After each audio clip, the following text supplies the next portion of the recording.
উপস্থিত যত শিক্ষকগণ আছেন এবং সমস্ত ছাত্রছাত্রী যারা আছেন তাদেরকে আমি আন্তরিক ধন্যবাদ জানাই। এবং আজকের টপিকটা খুবই সুন্দর।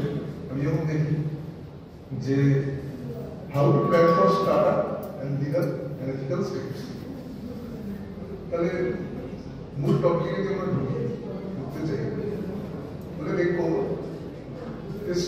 প্রথমে আমরা গোড়া থেকে শুরু করি। স্টার্টআপ কথাটার অরিজিনটা গোড়া থেকে।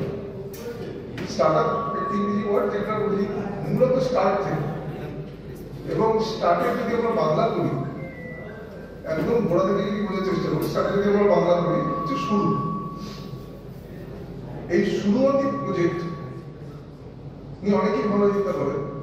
যেমন আজকের দিনে আপনারা মতন যারা স্টুডেন্ট আছেন পরবর্তীকালে কালকে হয়তো একজন পাস আউট হবে, তারপর সেখানে কেউ চাকরি করবেন এবং কেউ চাইবেন যে নিজস্ব কোনো উদ্যোগ প্রচেষ্টা করতে, যাতে কিনা নিজেরা আস্তে আস্তে করে উদ্যোগপতি হয়।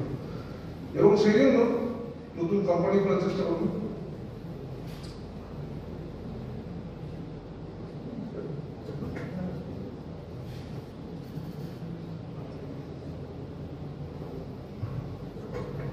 আচ্ছা, পিছনে সবাই শুনতে পাচ্ছেন তো?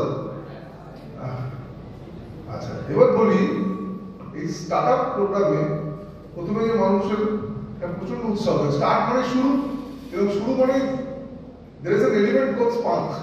এটা আমরা বাংলা বলে হয় উৎসাহ। এই উৎসাহের একটা আবহে যদি আপনাদের মতো পাস আউটরা কালকে যখন ওখানে নতুন শুরু করবে নতুন উদ্যোগ, আপনারা নিশ্চয়ই চাইবেন যে কিভাবে আমরা একটু অন্য কিছু করতে পারি। একটা নতুন বিজনেস খুলে প্রথাগত ভাবে কোনো পার্টিকুলার লাইনে না এগিয়ে আমরা চেষ্টা করতে পারি যে কি করে নতুন ভাবে আরো মানুষকে সেবা দেওয়া হয়। এইবার এই স্টার্টআপে 3 নম্বর আমরা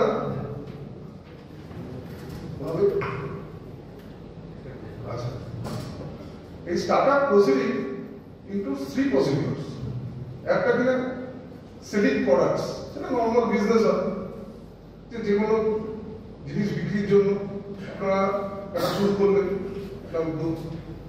সেকেন্ড হচ্ছে প্রোভাইডিং সার্ভিসেস, সার্ভিস প্রোভাইড করা। কোনো ধরুন বিভিন্নভাবে সার্ভিস প্রোভাইডিং যারা এজেন্সি আছে সেটা করতে পারেন।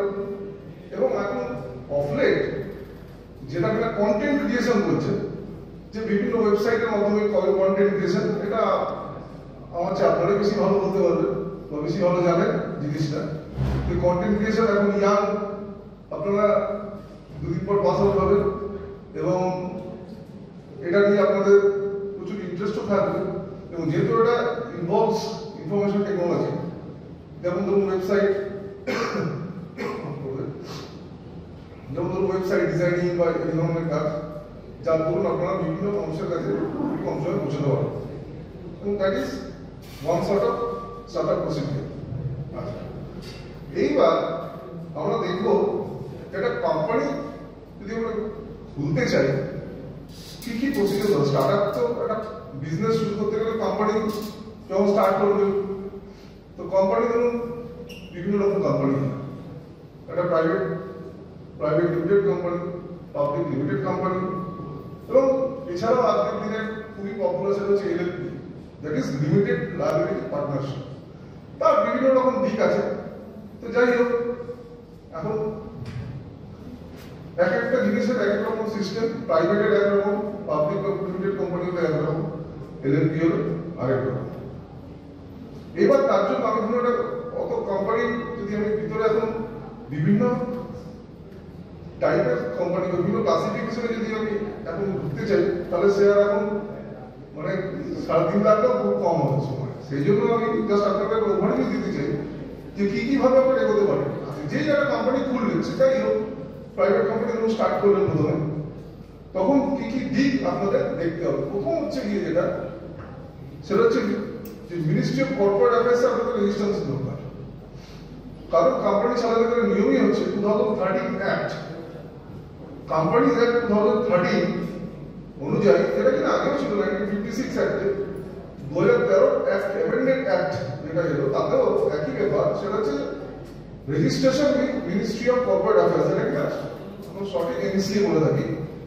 সেখানে আমাদের একটা রেজিস্ট্রেশন দরকার, না তো কিন্তু আমি কোম্পানি শুরু করতে পারবো না, এটা প্রথম রাখতে হবে।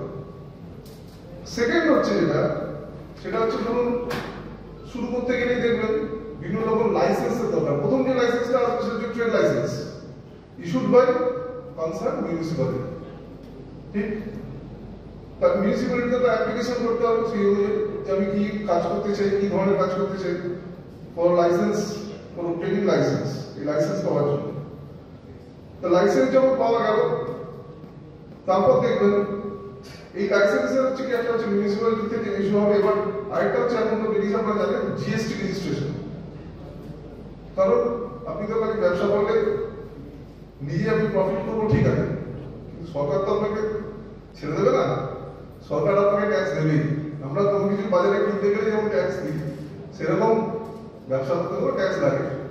এই জিএসটি একটা সিস্টেম হচ্ছে যে এমনি কোনো ব্যবসার জন্য যদি 40 লাখ অ্যানুয়াল টার্নওভার থাকে, সেই ক্ষেত্রে আপনাকে জিএসটি প্রোভাইড করতে হবে, জিএসটি আপনাকে দিতে বাধ্যতামূলক।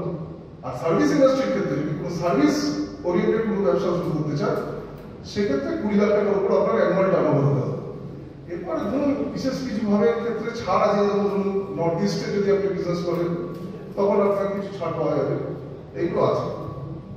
আচ্ছা, এইবার আমি বলি খুবই একটা ভাইটাল জিনিস, এখন আরো একটা জিনিস খুবই মানে গুরুত্বপূর্ণ, সেটা হচ্ছে ইন্টেলেকচুয়াল প্রপার্টি রাইটস। এই জায়গাটাও কিন্তু আপনাকে অ্যাড্রেস করতে হবে আপনাদের। ইন্টেলেকচুয়াল প্রপার্টি রাইটসটা কি? ইন্টেলেকচুয়াল প্রপার্টি রাইটস হচ্ছে ধরুন ট্রেডমার্ক, কপিরাইট, তারপরে হচ্ছে পেটেন্ট রাইট। এখন এই নামগুলো একটু হয়তো বড় বড় নাম, কিন্তু জিনিসটা সিম্পল, খুব একটা অসুবিধা না। ধরুন একটা লোগো, অনেকেই হয়তো কলেজের একটা লোগো লাগিয়েছেন দেখছি আপনাদের টিচারে। ধরুন ঠিক এরকমই আমরা যখন কমন লোগো, বড় কোম্পানি লোগো ইউজ করতে গেঞ্জিতে আমরা অভ্যস্ত এবং ভালোবাসি, সেটা ধরুন কথা বলছি এডিডাস। এই ডিটাকে একটু পাল্টে দিয়ে এপাশ ওপাশ করলেই হয়তো লাগবে একই, কিন্তু জিনিসটা তো এডিডাস নয়। বা ধরুন ঠিক রিবক, ওই ইটাকে তুমি উল্টে দিলাম, লোকাল কোনো কোম্পানি, লোকাল কোনো একটা মার্কেটে ওই করে যদি এদিক ওদিক করে দেওয়া হয়, তাহলে দেখা গেল যে ওই সব বড় বড় কোম্পানির মতো আমার প্রোডাক্টও দেখতে লাগছে, কিন্তু প্রোডাক্ট কিন্তু সেই প্রোডাক্টটা নয় যেটা কিনা আমরা দাবি করছি বা বোঝাতে চাইছি। হয়তো ডাইরেক্টলি বলছি না এটা আদিদাসি বা রিবকি, হয়তো আমরা বোঝাতে চাইছি, দেখাতে চাইছি যে দেখুন এটাই সেই জিনিসটা যেটা কিনা আমরা বুঝতে চাইছি বা বুঝছেন এট এ গ্লান্স। এটাকে আইনের ভাষায় বলবে ডিসেপশন। এই ডিসেপশন নিয়েও অনেক মামলা হয়, এবং এই ডিসেপটিভ অ্যাটিটিউড এটাও কিন্তু আপনাদের খেয়ালে রাখতে হবে for the purpose of business activities. কারণ এইভাবে যদি আপনারা ডিসিভ করে ভাবেন যে আমরা প্রথমেই একটা পপুলার হয়ে যাবো এই করে, সেইটা কিন্তু হবে না, এইগুলো খেয়াল রাখতে হবে। যেমন ধরুন আমি তো ট্রেডমার্কের কথা বললাম, এবার কপিরাইট ভায়োলেশন গুলো হয়। কপিরাইটটা কি জিনিস? যদি ধরুন কোনো, আপনারা নিশ্চয়ই জানেন এখন তো খুবই পপুলার জিনিসগুলো, সেটা হচ্ছে যে একটা আমাদের সিনেমা বেরিয়েছিল যে পড়ান যায় জুনিয়রের, আপনারা নিশ্চয়ই শুনেছেন বা দেখেছেন হবে। পড়ান যায় জুনিয়র আমাদের খুবই ফেভারিট হিরো এবং হিরোইনরা কাজ করেছেন।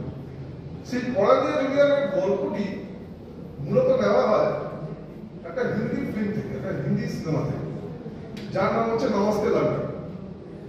এবং সেটা নিয়েও কলকাতা হাইকোর্টে অনেকদিন ধরে একটা মামলা চলে। এবং ইনিশিয়ালি পড়াঞ্জয় জুনিয়রের উপর একটা ব্যানও হয়েছিল, একটা স্টেও দিয়েছিল অনারেবল হাইকোর্ট, যাতে কিনা একটা ব্যানিংটা বন্ধ করা, মানে স্ক্রিনিংটা ব্যান করার জন্য, যাতে এটা ফর সাম টাইম মানে যতক্ষণ না কেসটা ডিসপোজাল হচ্ছে